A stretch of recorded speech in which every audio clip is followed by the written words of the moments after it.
Welcome to another Dr. Sadler's Honest Book Review. This is a series in which I review mostly recent works in philosophy in a very broad sense, so including the realm of philosophy, particularly ethics, but also moving into leadership, personal development, self-help, anything that's really going to be connected with philosophy in its widest sense. And the book that I have today is a little bit unusual. It's a very recent one.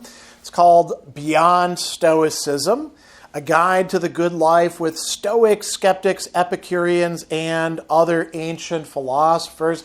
And it is co-authored by three of my colleagues, Massimo Pigliucci, Gregory Lopez, and Meredith Alexander Kunz. So, this is one where you might say, oh, is he going to be objective about this? Especially since I actually contributed a blurb to the many that they have at the very beginning.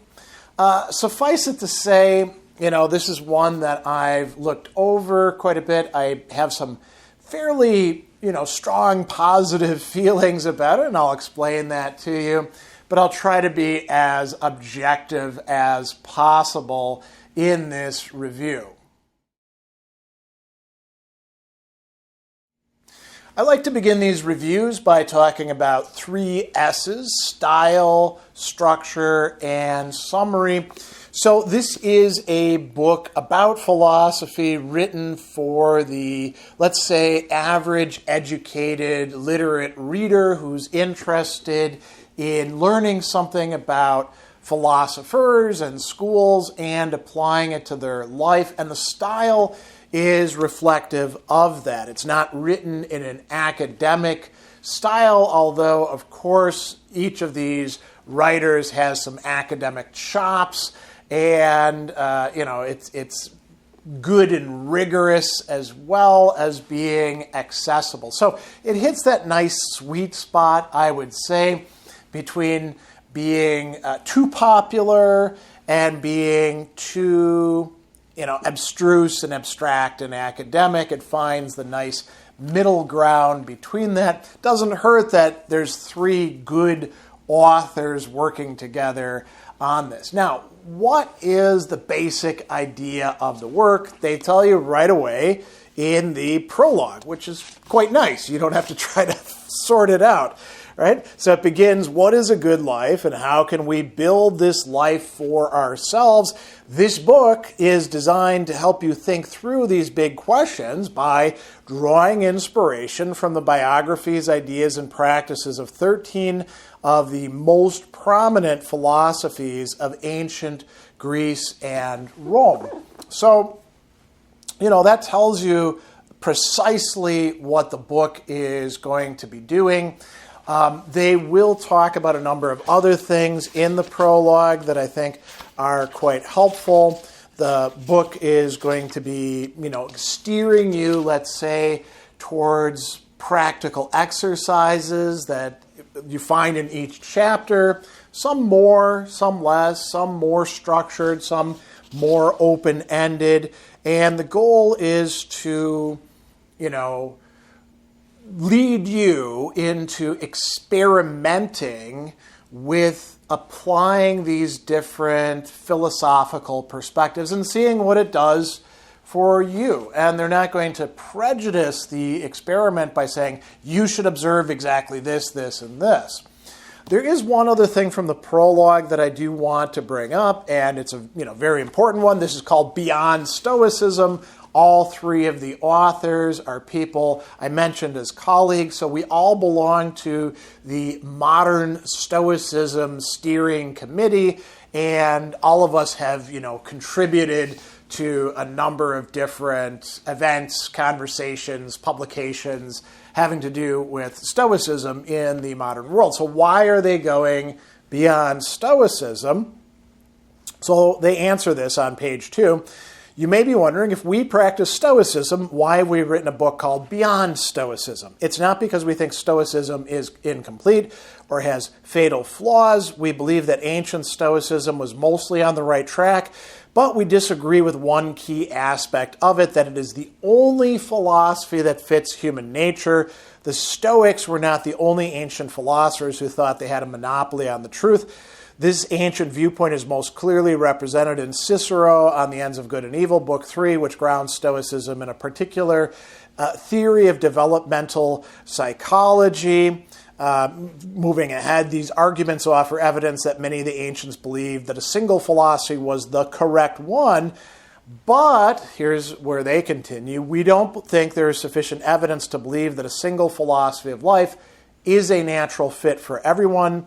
Rather, we believe that different philosophies are suitable for different people based on their individual personalities and backgrounds. And we'll come back to that in a bit. But I think that's a useful summary.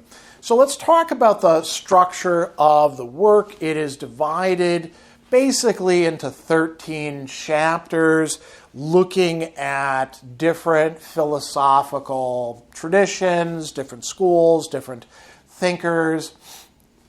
And each of the chapters is put under one of 4 headings. So there's 3 what they're going to call ports. Part 1 is the port of pleasure, and that's relatively short. There's only 2 philosophical approaches placed under that. Aristippus, the Cyrenaic school, in chapter 1, and then Epicurus in the Epicurean school, much more influential, in chapter 2. Then we get to the port of character. There we actually have 4 different philosophical approaches.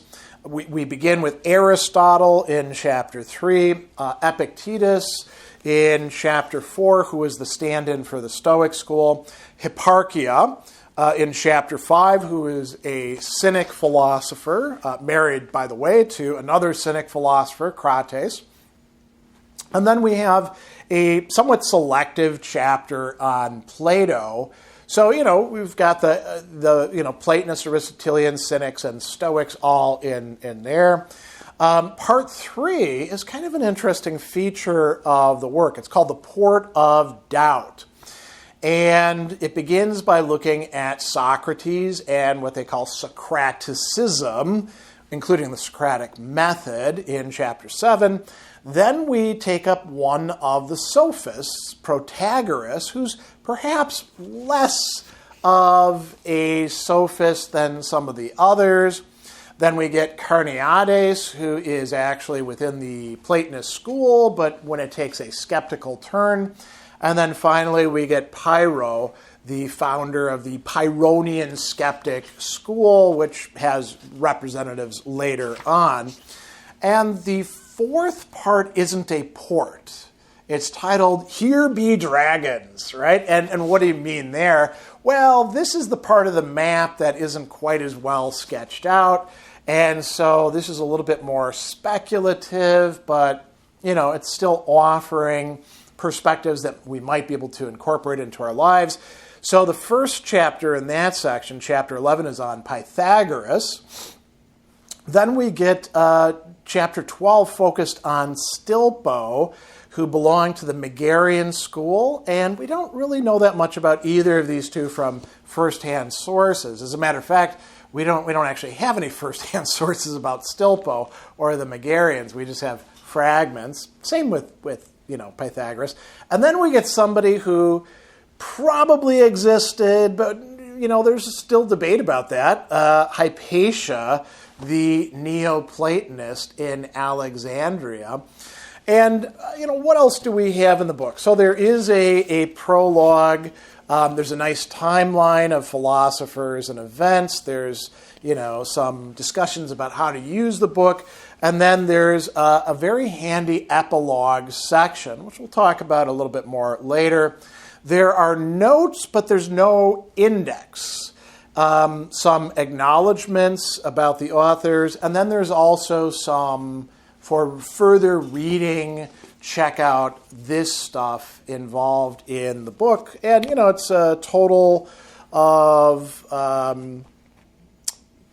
300 pages long, so it's a pretty substantial work that you've got here. So I think that's probably enough about what you're going to find in the work in terms of, the style. It's very readable. The summary. I should mention one other thing, though, about the structure. So each of the chapters is divided into a first section that includes some stories, maybe some examples, and also some of the key ideas or doctrines that the point of view, the philosophical perspective, is advocating. And then each of them also has exercises. So that's a really important part of this. Typically, they've got, a set of days, 5 of them, and there's different practices for each day. You'll find that you could write in the book if you want to. Maybe you don't want to because first time around you would use up the whole book that way. And then there's a reflection section at the end. So it's kind of a handbook. It's orienting you to reflection and journaling. So enough about that. Let's talk about some of the really key ideas of the book.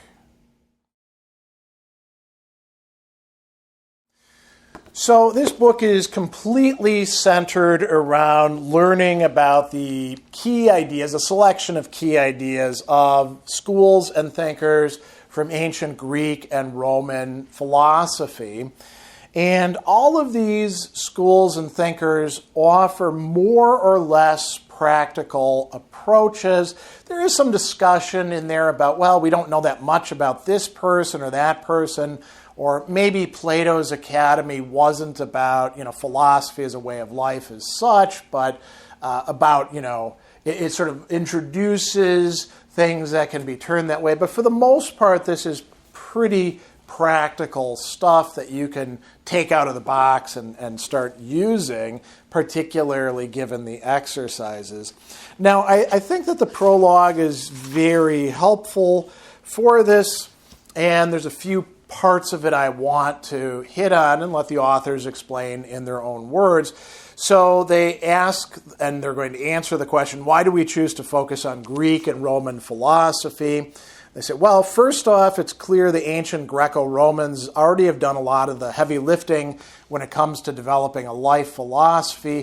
Thinkers ranging from pre-Socratics to Neoplatonists spent tons of time considering what they thought was the highest good in life and figuring out how to move towards it.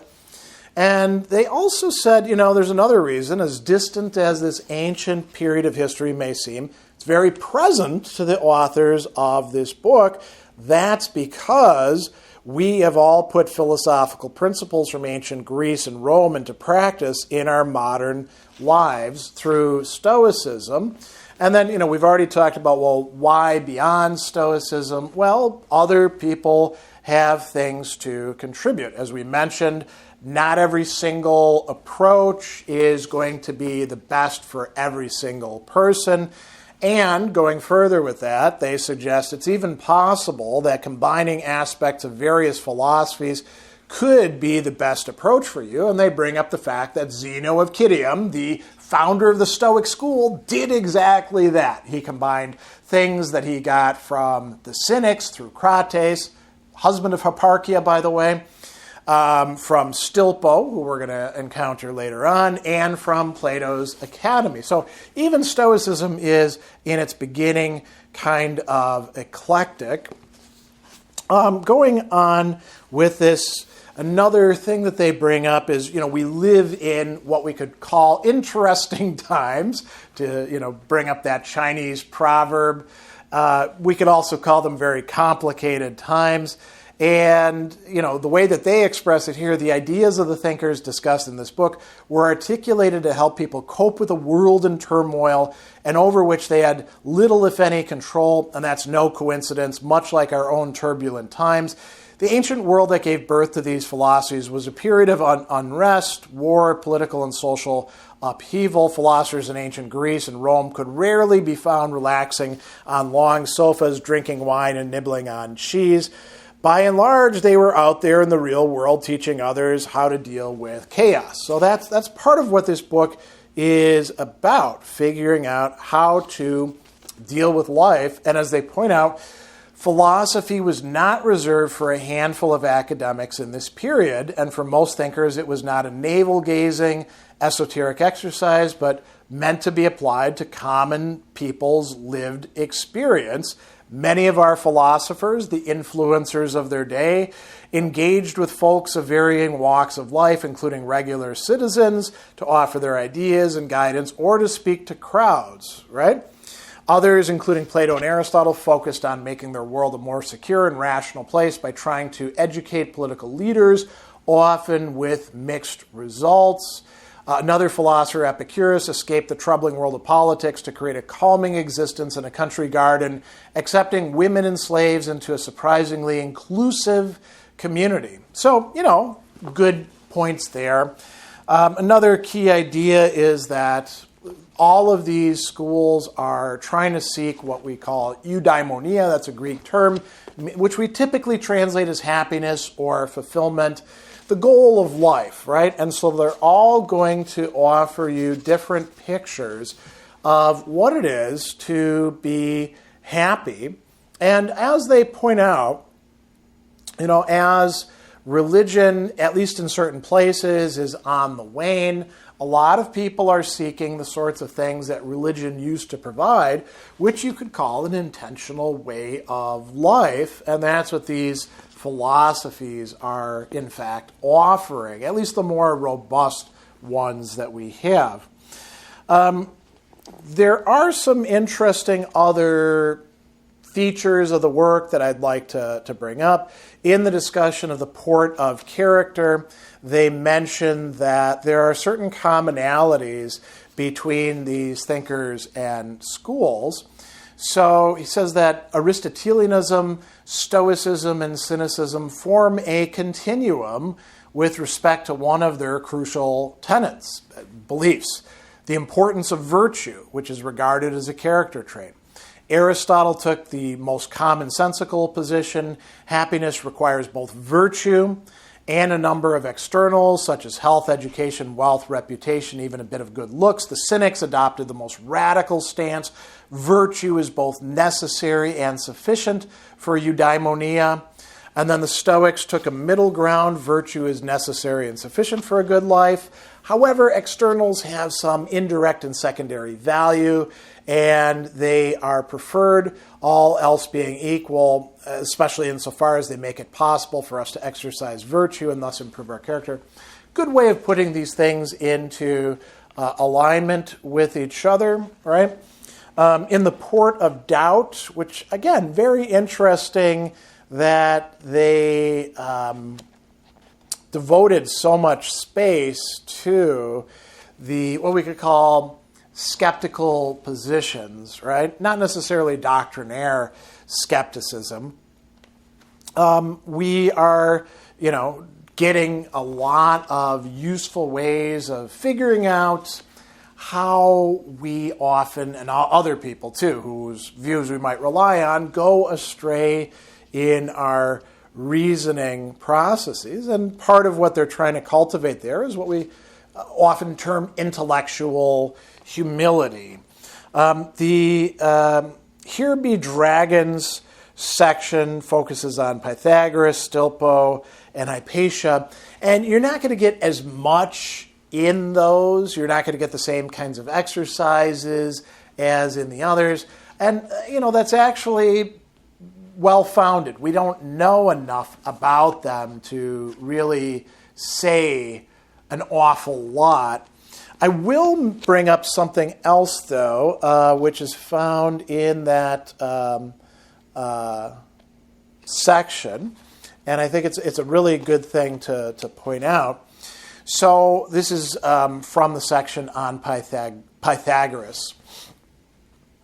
While there's a lack of reliable material concerning the details of Pythagoras' life and Pythagorean practices, it's clear Pythagoreanism can accurately be called a way of life. However, it's a philosophy of life that isn't well suited for modern practice in our view. To be fair, doubts could also be raised about other philosophies of life. We covered earlier in this book, for example, in chapter 9, we considered whether academic skepticism is better viewed as an attitude than a full-fledged philosophy. It's unlikely Plato taught a single dogmatic, practicable philosophy of life at the academy. Instead, the academy during Plato's time seemed more focused on gathering like-minded folks together to discuss and debate theoretical matters akin to a modern research university or think tank. And then he goes on, why do we think that Pythagoreanism in particular isn't practicable in today's world? In part, it has to do with the lack of reliable sources that flesh out the basis for Pythagorean practices. There's a lack of well-founded material concerning Pythagoras, his beliefs, and followers' way of life. We have a decent amount of information concerning some of their practices, but some seem quite arbitrary, such as never picking up crumbs from a table and putting your right shoe on first. And so we don't really know about that. And then the second reason is that those aspects of the Pythagorean life that have clear justification rely on mystical metaphysics as their basis. And, we might not want to think everything is numbers, for example, and arranged in the same way that the Pythagoreans do. Now, I regard that as a good approach to these sorts of matters, and that's a great segue into talking about what I find particularly good as features of this work. So let me pick up where I just left off, talking about a sort of judiciousness. The authors of this text, I think, are particularly careful in saying, well, we can say this for sure. This we can probably say is wrong. This over here is probable. We're not going to place as much weight on it. There's possibilities over here, but we're not really sure about that. And that might be a bit too speculative to rely on those. That, to me, is a thoughtful approach that I myself find congenial. It's good for, I would say, building trust with the reader when you're not making wild claims, particularly the kinds of claims that begin with, well, it could be this way, so it definitely was this way, as we see in far too many studies of schools that we don't have that much information on. For example, the Pythagoreans or the Skeptics or the Cyrenaics or all sorts of other people as well. Another thing that I think is particularly good is that they discuss the challenges in deriving a lot from the schools that we don't have that much from. For example, Aristippus and the Cyrenaic school. What do we have? We have Diogenes Laertes' Lives of the Philosopher, the chapter on Aristippus and some of his successors. We have references in Seneca, we have references in Cicero, Sextus Empiricus, and a few others as well who flesh out the picture for us. But we don't have anything actually by Aristippus. So, we got to be a little bit more careful with that than we would say with Aristotle or Epictetus, where we actually do have the texts. The section on Hipparchia, I think, is good in that respect as well. We really don't know that much about her, but, we are getting some good things. So in that chapter, for example, the second element of a life lived in agreement with nature, that is freedom, big thing for the Cynics, had three components for the Cynics: liberty from restrictions imposed by society, that's how they're understanding eleutheria, the Greek term, self-sufficiency, autarkeria, freedom of speech. Actually, frankness of speech is a better translation. Parrhesia, the last, was particularly prized, and these were tightly interconnected, as is evident from the actual behavior of those who practiced cynicism. And, that's an interesting claim. I think that's a supportable claim. So I'm going to say, for the most part, I find myself in complete agreement with the interpretations that are being provided here. I think that the discussion of the Socratic method, which is in a lot of books far too, let's say, truncated and simplistic, is quite good. So this is in the section on, or the chapter on Socrates, right? And they talk about how it is that we make sense of the method of Socrates. It isn't just asking questions. It isn't being uncommitted to anything. It's a dialogue back and forth, and you can agree on things and say, for the moment, we accept this. It also does involve refutation or elenchus, right? But it does involve trying to find some things that you do want to say, yes, we actually do buy into this. And one of the things that I particularly liked about this section, where they're talking about living Socratically. So they say, such a life can be boiled down to 3 Ds. Doubt, don't be too confident of your supposed knowledge. Okay, good, part of the Socratic method. Discuss, examine assertions, and engage in short back and forth conversations involving questions and answers instead of long-winded arguments. Good as well. But the third part, do good. Don't try to emulate Socrates just to be a gadfly or because you enjoy philosophical discussion.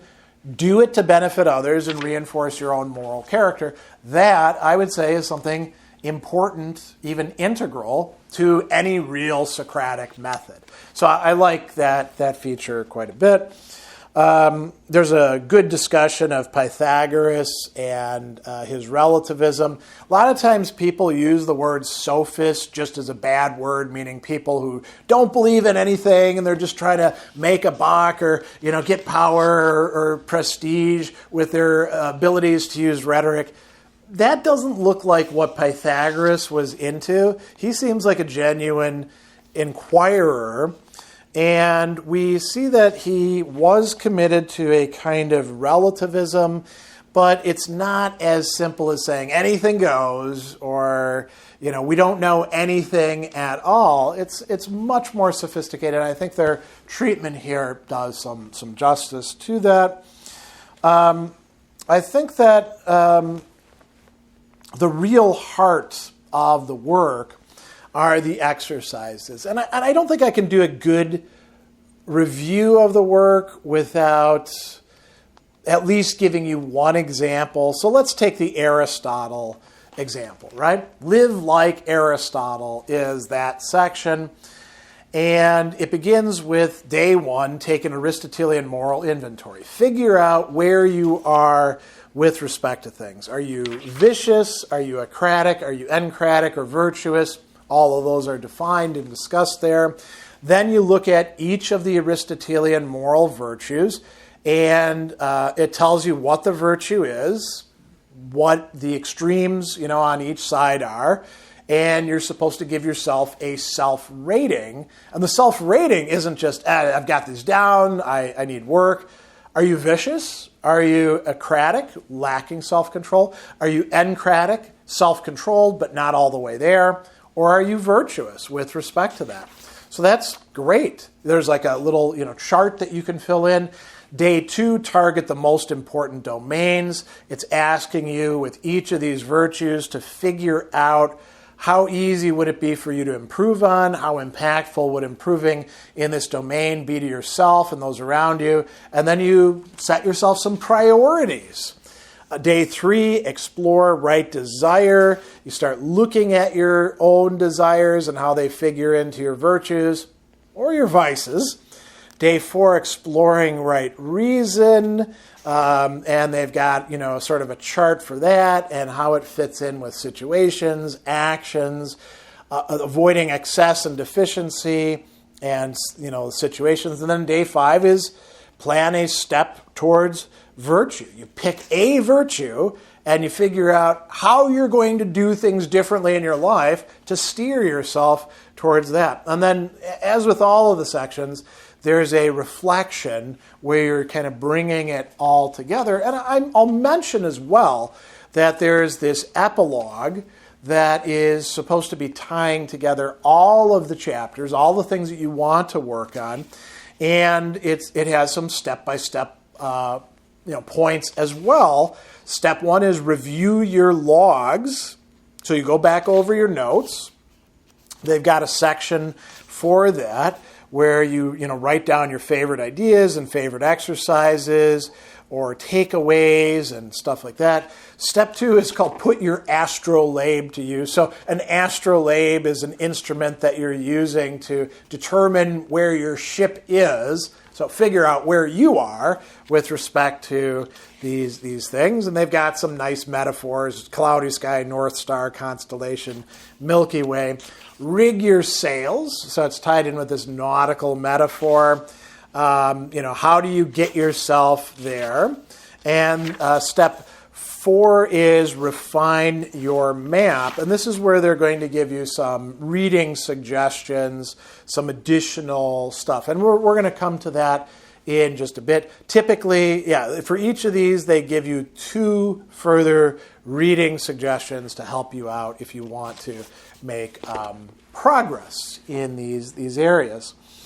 So that's quite good. The other thing that I do want to say that I particularly liked is in the discussion of the Megarian school. So I like this both for what they did deliberately there and because it kind of shows, again, that careful, measured approach to things. So as they point out, modern scholars are divided on whether there was a single Megarian school or more than one. They were a very influential sect, and they talk about, the Megarians, known for focusing on ethics, dialecticians on practical logic, and the heuristics on logical puzzles and paradoxes. Were they one single school? Were they 3 different schools that were connected? Were they 2 schools? We don't really know. And it's good to actually say, we don't really know. It doesn't mean that we don't know anything, that we can't say anything, that we can't practice anything, but it's very good to say, we're not sure about this. So we're going to proceed a little bit more cautiously in this respect. That is something that characterizes the book as a whole, so that's something that I quite like about it. And I think if you have a similar point of view, you will probably appreciate that as well.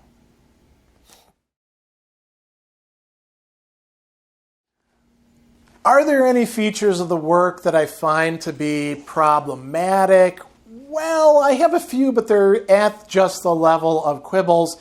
And, I mentioned that I wrote one of the many blurbs recommending Beyond Stoicism, and I say, after competently and imaginatively explaining what was distinctive to each of the philosophical schools or traditions, they provide 5 days worth of well-designed exercises intended to help people apply and experiment with those key concepts and practices.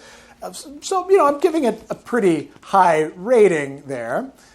However, there are a few things, again, just at the level of quibbles. One of these is the sort of thing that is perhaps a little unfair. You can always criticize a book for what it doesn't have rather than what it does have. There is one really big, heavy-hitter philosopher who I think would have been great to have a chapter on, particularly since he has so many writings that are very, very practically oriented, and he's heavily engaged with all of these schools, and that is Plutarch. I would have loved to have seen a chapter on Plutarch. I think in the Cynic thing, I would have liked to have seen a little bit more discussion of Antisthenes, but these are, again, quibbles. Something else that I myself find a little bit, questionable is in the chapter on Hypatia, which I understand the choice of focusing on her. She probably existed, probably had the characteristics that we ascribe to her. She would have been a Neoplatonist philosopher, and there's some discussions about Neoplatonism in here. I think there's a characterization that's a bit historically wrong. So it's talking about Plotinus, another very, very important Neoplatonic philosopher. One of Plotinus's goals was to defend Platonism, a late Platonism, from the encroachment of both Orthodox Christianity and Gnosticism, an early form of Christian theology that was making inroads at the time. Well, and then it talks about, for the Gnostics, here's what's going on. The Gnostics were not one single group in that way. They were a whole bunch of different schools, some of whom were non-Orthodox Christians. Some were doing other things altogether, mixing things coming from Zoroastrianism, even, Buddhism, if you think about Manichaeism, Judaism, so it's not so straightforward as that, but I think it's kind of a minor point. There's one other little quibble that I've got, and it's just a matter of how to translate a term. This is in the section on Epictetus, who's the stand-in for Stoicism here. And they begin with the, distinction between what's up to us and what's not up to us. And they translate horme in that as motivation, which, I don't know. I mean, that's not a terrible translation, but typically we translate it as choice or impulse. I don't think that motivation is as good of a translation as either of those. There's no really, really good English translation, but choice and impulse are a lot closer to what the term means within Epictetus. But again, kind of a quibble on my part. And I think that, when it comes to the recommended readings, I'm a little bit iffy about some of them. Kurt Lampa's The Birth of Hedonism, The Cyrenaic Philosophers and Pleasures, a Way of Life, says the best source for those who want to dive deeply into the philosophy of Cyrenaicism. It probably is the best source in some senses, but it also does a lot of that could be, therefore is kind of reasoning that I find suspect. And Lampa weirdly doesn't engage with what Seneca has to say about the Cyrenaics, which seems to me kind of a problem. I'm also not super into the recommendation of Doug Bates' Pyrrho's Way, the ancient Greek version of Buddhism. Again, some parts of it I think are really good. Other parts might be a bit misleading. So, you got to be a little bit careful with these sorts of things. And, I kind of wish that there was more. There's plenty of discussion of Cicero at different points. But I think it would have been good to actually have some, recommended resources for that. In the Stoicism section, they recommend Massimo Pigliucci's article on Stoicism and Lopez's and Massimo's Handbook for New Stoics. I think I would have recommended reading Seneca's letters, because he's equally important to Epictetus. But, again, all of these sort of things are really quibbles, so I'm not going to worry too much about them. And I don't think that you should worry about them either. I just think it's important to register them.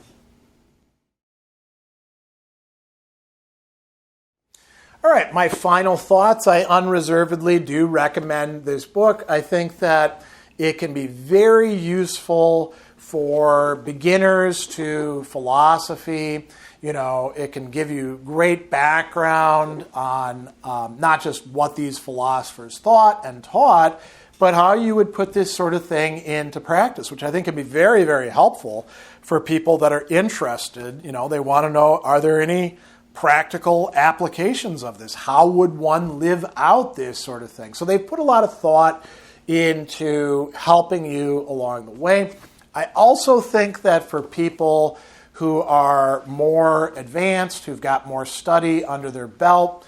It's interesting. Reading, I certainly can say that I liked reading the book myself. I'm, conversant with all of these different philosophers and schools because that's what I do for a living, just like, Massimo does that too.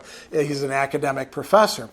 So I think this is a really good book. Doing the exercises could be quite useful for people. I think this could actually be used, interestingly, for a class on philosophy as a way of life. It could be one of several textbooks or readings for it, and I think the exercises would be interesting, not just to do as an individual, but with other people, and you could kind of compare and contrast. So, all told, I unreservedly, unqualifiedly recommend Beyond Stoicism, A Guide to the Good Life with Stoics, Skeptics, Epicureans, and other ancient philosophers.